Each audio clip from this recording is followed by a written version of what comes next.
Here what we have is we have some data, and we have it for what's called the excessive ionization energy for silicon.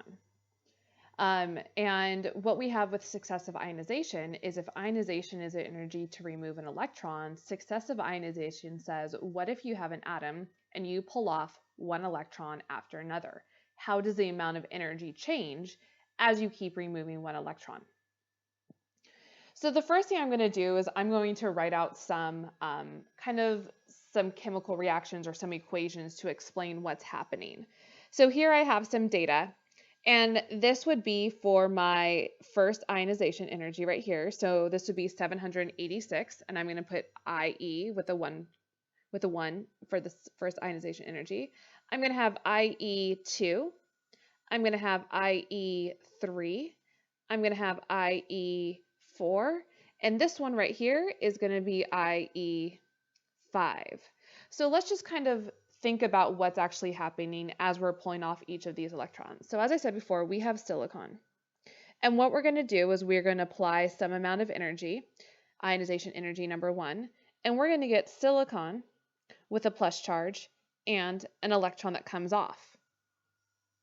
So this is my first ionization energy. My second one, now what's going to happen is now I have silicon with a plus 1 charge. I'm going to apply some more energy, and this is going to be my ionization energy number 2. And now I'm going to have silicon with a 2 plus charge, and I'm going to have released another electron. Going down, we can continue to do this. So this would be silicon with a 2 plus charge. Some amount of energy, this would be ionization energy number 3. We're going to have silicon with a 3 plus charge and the release of another electron. Ionization number 4, as you guys can probably see the pattern, silicon with a 3 plus charge. Now we're going to apply some amount of energy, ionization energy number 4, and we're going to get silicon with a 4 plus charge plus some amount of energy. And as I scroll this down just a little bit so we can still see our energies, what's going to happen is we're going to have our fifth one. And this is going to be silicon with a 4 plus charge. We're going to apply some amount of energy, ionization energy number 5. And we're going to get silicon with a 5 plus charge and another electron. So what we see according to this data, and it's kind of already labeled out, is that as we go through these first 4 ionization energies, we have a pretty steady increase in ionization energy. And the reason why is, if you think back to the reason why we have the cation with a smaller radius, and the smaller the radius, the harder those electrons are going to be to remove. So if we look at our first example right here, and we think, okay, we removed an electron. We just decrease the amount of electron-electron repulsions. So those electrons are now going to be closer to the nucleus. And if they're closer to the nucleus, they're going to be harder to remove when we create a second ionization energy. So now they're a little bit harder to remove because they're a little bit closer to the nucleus. So my explanation for this one is, for each ionization energy, removing an electron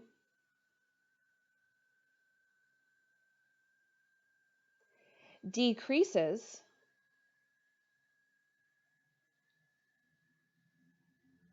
the atomic radius,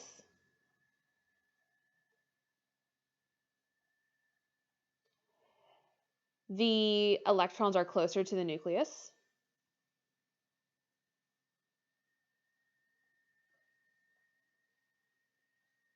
and if they're closer to the nucleus, that means that they're more attracted to the nucleus.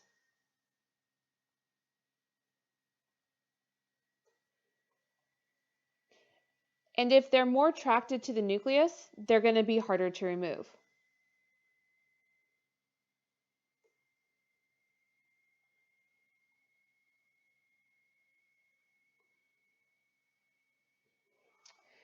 So that's why we see a steady increase as we go through ionization number 1, 2, 3, and 4.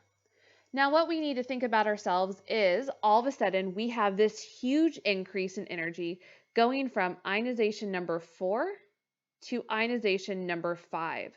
So what I want to do is I want to take a minute and actually want to write out some electron configurations for these, because it's really helpful to kind of compare electron configurations as we compare these, because it'll help to explain why we see this big jump.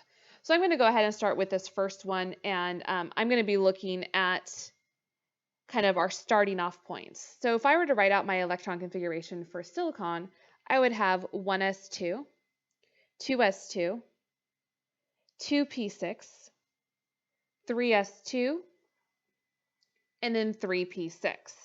Excuse me, not 3p6, 3p2. So if we're removing an electron, this electron comes from right here, comes from that 3p orbital.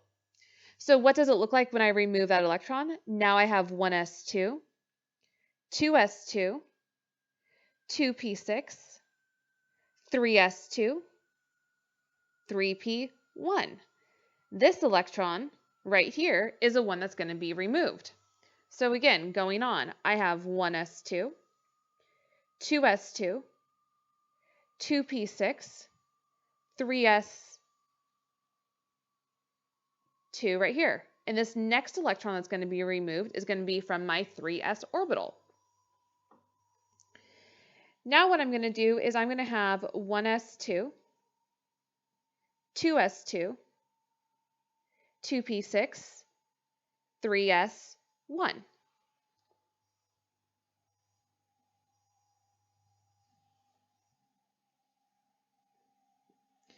And the electron that I just removed is this electron right here. So in each one, I removed an electron that was from the outer shell. So once I get here, what I have done is I have pretty much eliminated this outer shell.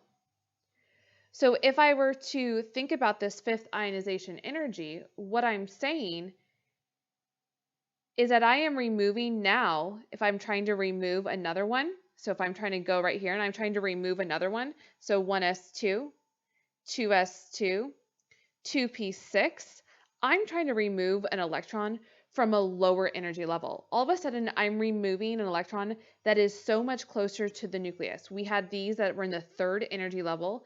Now I'm talking about trying to remove something from the second energy level. In essence, I'm trying to remove a core electron. And because they're so much closer to the nucleus, they're going to be a lot more difficult to remove.